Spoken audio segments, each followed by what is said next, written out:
হলো। দেখে ওর মা আর বোন সাজিয়ে চলে গিয়েছে, তে পুতুলের মতো বসে আছে, মাথা ফাঁকা ফাঁকা লাগছে ওর। ওর বিয়ে আর ও এই মাত্র জানলো। ওর বিয়ে ঠিক করেছে, একটা বার এটা ওকে জানালে খুব কি ক্ষতি হতো? ওরও তো মতামতের ব্যাপার আছে। এর মাঝে নিচের থেকে শোনা গেল বরপক্ষ চলে এসেছে। তে বিছানায় শক্ত হয়ে বসলো। তে ছোট বোন জিমিন এসে তেকে তাড়া দিয়ে বলে, আপু জলদি ওঠ, বরপক্ষ এসে পড়েছে। তে অশ্রুসিক্ত নয়নে জিমিনের দিকে তাকিয়ে বলল, জিমিন বলবি আমায়, আমি কি এতটাই পর হয়ে গেছি যে ছোট মা আর বাবা আমাকে বিয়ে দিয়ে দিচ্ছে? কখনো পর হয়ে গেলেই কেউ বিয়ে দিয়ে দেয় না তে, তাই বলছি এরকম বাচ্চামো ছেড়ে নিচে যাও। গম্ভীর স্বরে কথাটা বলে এগিয়ে আসলেন তের বাবা মিনহো। তে ওনার জবাবে কিছুই বলল না।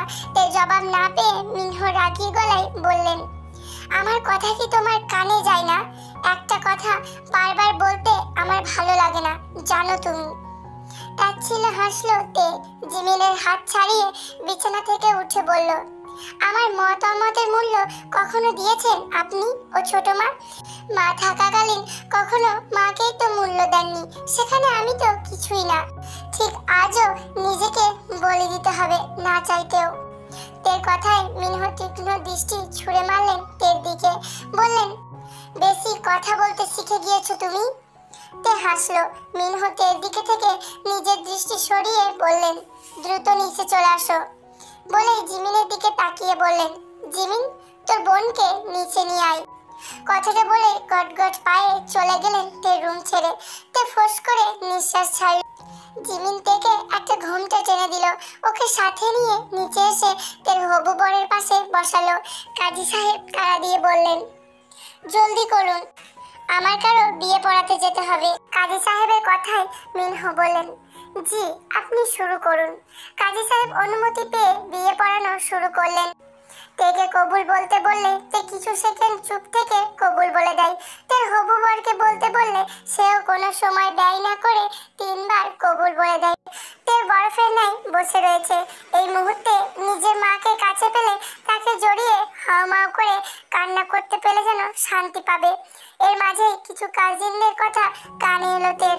ওর কাজিনদের মধ্যে একটা মেয়ে বলে উঠল, তুই জামাইটাকে দেখেছিস কত সুন্দর, এমন জামাই যদি আমার থাকতো। ইস। ওদের ফিসফিসানি কথা শুনতে শুনতে তে যেন তিক্ত হয়ে উঠেছে। বর সহ সবাই খাওয়া দাওয়া করতে যায়। জানিস আপু, দুলা ভাইয়ের নাম হলো জিওন জঙ্কুক। বরের নাম শুনে স্তব্ধ হয়ে যাইতে এই মানুষটিকেও কোনো এক কারণে ঘৃণা করে, আর সেই কিনা এই মানুষটির সাথে এক পবিত্র বন্ধনে আবদ্ধ হয়েছে। যাকে ঘৃণা করে তার সাথে সারা জীবন কিভাবে সংসার করবে ও? তার ভাবনার মাঝে তেকে কেউ ডাকলো, বুঝতে পারলো ওর ছোট মা ডাকছে। তে নিরুত্তর বসে রইলো।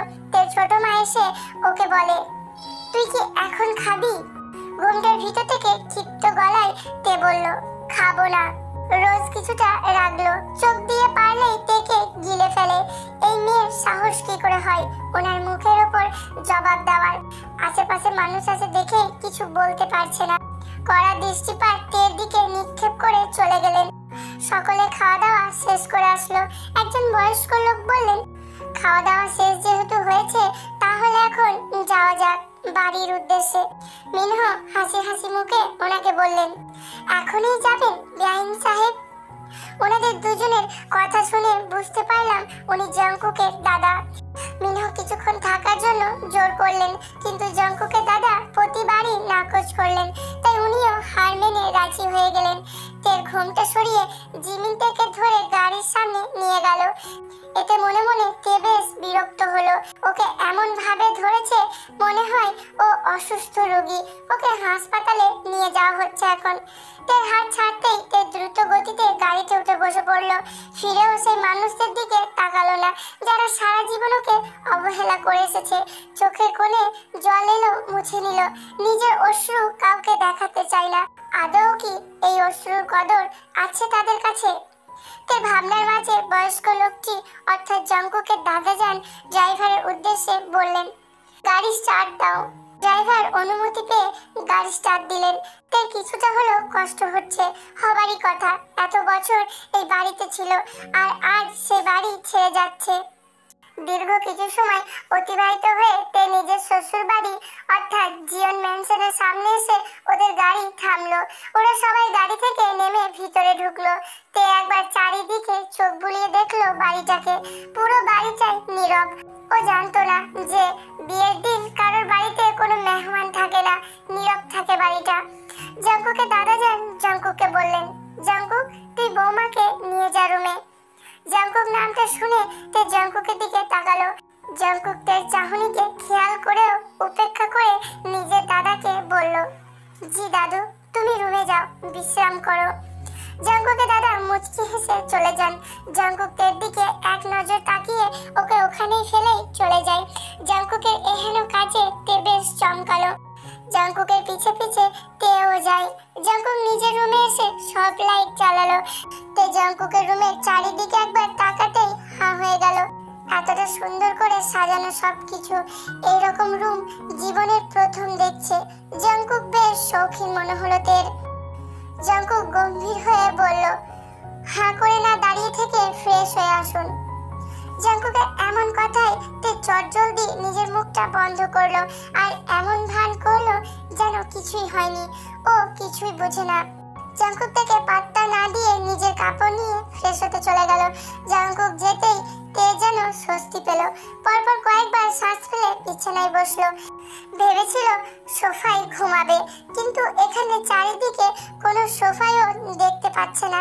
আপাতত নিজের কপাল চাপড়াতে ইচ্ছা করছে তের। জাঙ্কুক চুল মুছতে মুছতে ওয়াশরুম থেকে বের হলো। তে একবার জাঙ্কুকের দিকে নিজের দৃষ্টিপাত নিক্ষেপ করলো। পা থেকে মাথা পর্যন্ত জাঙ্কুককে দেখে দ্রুতই চোখ সরিয়ে নিল। তে জাঙ্কুকও খেয়াল করেছে। জাঙ্কুক এগিয়ে আস্তে আস্তে তেকে বলে, ফ্রেশ হয়ে আসুন।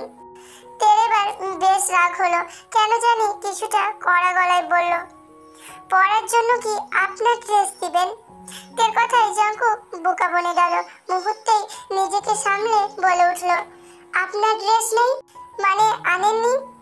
জাঙ্কুকের কথায় যেন তের মেজাজটা আগের থেকেও আরো বিগড়ে গেল।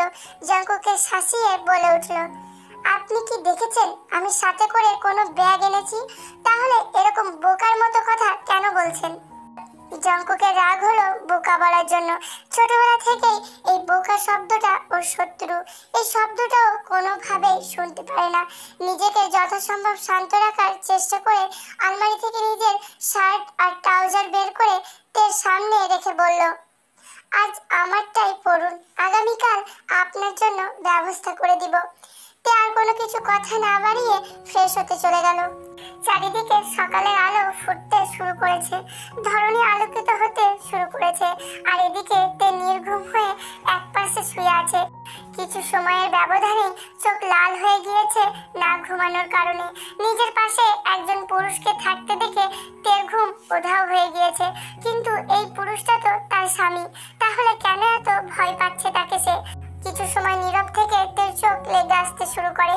এক পর্যায়ে নিজের চোখ দুটো বন্ধ করে তে নিস্তেজ হয়ে পড়ে। সকালে উঠতেই নিজেকে কারোর পাঁচ কোলে আবিষ্কার করে তে। কিছু বলার আগে ওকে কেউ ঠান্ডা পানিতে ফেলে দেয়। তে ছটফট করতে থাকে পানি থেকে ওঠার জন্য। ও তো সাঁতার পারে না। অসহায় চোখে তাকিয়ে জাঙ্কুককে দেখতেই যেন মাথার উপর রাগ চড়ে বসলো। মনে মনে জাঙ্কুককে কঠিন ভাবে বকলো। ছটফট করতে করতে বলল, আপনার সাহস কি করে হয় আমাকে পানিতে ফেলানোর? কি পেয়েছেন কি? আবার হেল্পও করছেন না? তের চেঁচানোতে রীতিমতো সকলেই চলে এসেছে। তে আজ অবাক হয়েছে অনেক, কারণ কাল পর্যন্ত বাসায় কেউ ছিল না। কিন্তু আজকে এক রঙের জামা পরা কিছুজন মেয়ে মাথা নিচু করে আছে। বোঝাই যাচ্ছে তারা হাসছে। তের শরীর জমে গিয়েছে। কখনো এত ঠান্ডা পানিতে নামেনিও।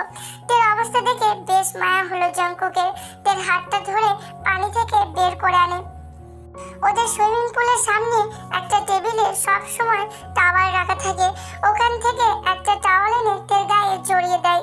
তের কানের কাছে ফিসফিসিয়ে বলে, তোমার টর্চার আজ থেকে শুরু সুইটহার্ট।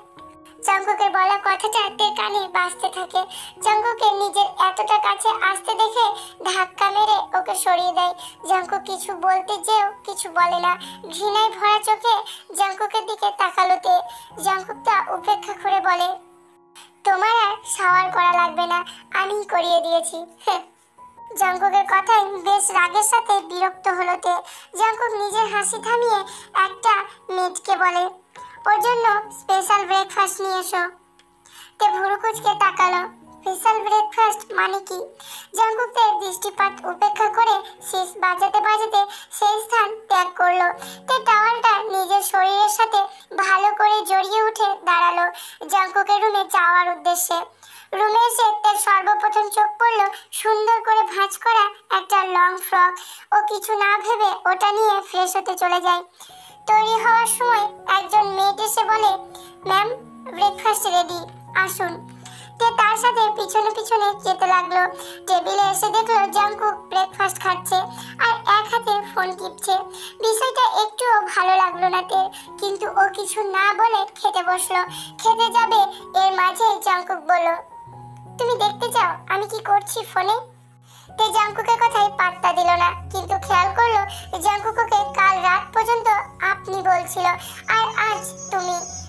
তেকে পাত্তা না দিতে দেখে জঙ্কুক বলল, আমি আমার 4 নাম্বার গার্লফ্রেন্ডের সাথে কথা বলছি। ও অনেক জোর করছে, বলছে আজকে দেখা করতে। তুমি যদি বলো তাহলে আমি দেখা করতে যাব। তে ভুরু কুঁচকে জঙ্কুকের দিকে তাকালো। কি অদ্ভুত ছেলে। তে কিছু না বলে চুপচাপ খেতে লাগলো।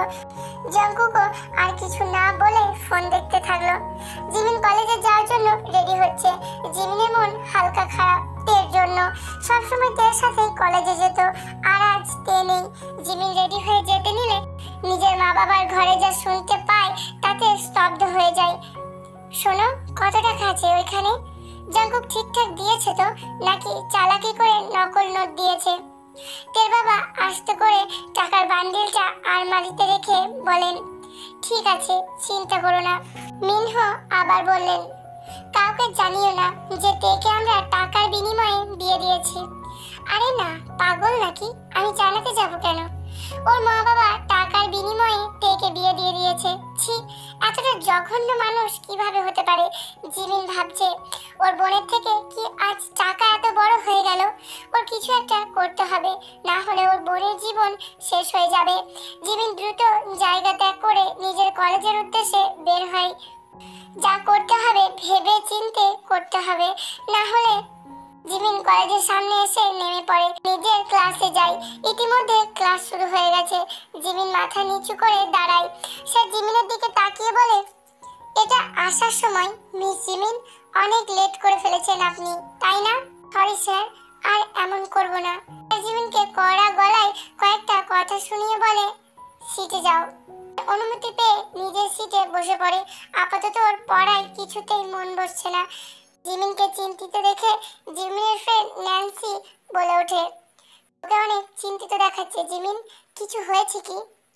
জিমিন বলল, অনেক বড় কিছু হয়েছে। ক্লাস শেষ হোক, তোকে সব খুলে বলবো। ঠিক আছে, দেখি আমি তোর কোনো হেল্প করতে পারি কিনা। ক্লাস শেষ করে জিমিন আর ন্যান্সি ক্যান্টিনে যায়। এবার বল। জিমিন চিন্তিত মুখে গড়গড় করে সবকিছু বলে দেয়, সাথে এটাও বলে দেয় যে ওর মা বাবা থেকে টাকার বিনিময়ে জঙ্কুকের কাছে দিয়েছে। সব শুনে ন্যান্সি কি বলবে ভেবে পায় না, তবুও জিমিনকে সান্ত্বনা দিয়ে বলে, চিন্তা করিস না, আমি দেখছি হেল্প করতে পারি কিনা। জিমিন হালকা স্বস্তি পেল। নিজের ওপরেই গিল্ট ফিল হতে থাকে, ও যে বোনকে কালকে সাহায্য করতে পারেনি ভেবে। আচ্ছা, জিয়ন জঙ্কুক কি খুব ভালোবাসবে তার বোনকে? যদি ভালোবেসে থাকে তাহলে কোনোদিনও টাকার বিনিময়ে তাকে নিত না। জিমিনের ধ্যানের মাঝে ন্যান্সি বলে ওঠে, তোর বোন এখন কোথায়? মানে তোর দোলা ভাইয়ের বাসার ঠিকানা জানিস? জিমিন মুখ গোমরা করে বলে, না। ন্যান্সি বলল, ঠিকানা জানলে কিছু একটা করা যেত। কিভাবে? আপুকে পালাতে সাহায্য করে আমাদের বাসায় নিয়ে আসলে আম্মু আব্বু তাকে বাড়িতে থাকতে দিবে, উল্টা আরো পাঠিয়ে দেবে ওদের বাড়িতে। চিন্তা করিস না, আমি আছি তো। ড্যাডকে বলে কিছু একটা ব্যবস্থা করে নেব। জিমিন প্রতি উত্তরে কিছুই বলে না। ক্লাস শেষ করে বাসায় চলে আসলো সোজা। এখন তেল ঠিকানা শুধু তার বাবা মাই দিতে পারবে। তাদের দুজনের থেকে চালাকি করে ঠিকানাটা নিতে হবে জিমিনের, সেটা যেভাবেই হোক না কেন। হাত পা বাঁধা অবস্থায় বসে আছে এক মেয়ে, ছোটার জন্য ছটফট করছে। মুখ থেকে গোঙানি আওয়াজ ছাড়া কিছুই বের হচ্ছে না। কষ্টে তার বুক ফেটে কান্না আসছে। এই কেমন পরিস্থিতির সম্মুখীন হতে হচ্ছে তাকে? কেন ওকে এত কষ্ট সহ্য করতে হচ্ছে? আর ছটফট করতে না পেরে নিস্তেজ হয়ে পড়ে মেয়েটি। চোখের কোণে জল চিকচিক করছে। মরে যেতে ইচ্ছা করছে তার। এই জীবন রেখে লাভ কি? সবচেয়ে ভালো মৃত্যুকে নিজের জীবন সঙ্গী বানানো। মেয়েটি ধ্যানের মাঝে দরজাটা খট করে খুলে গেল। রুমের চারিদিক আলোকিত হয়ে গেল বাহিরের আলোতে।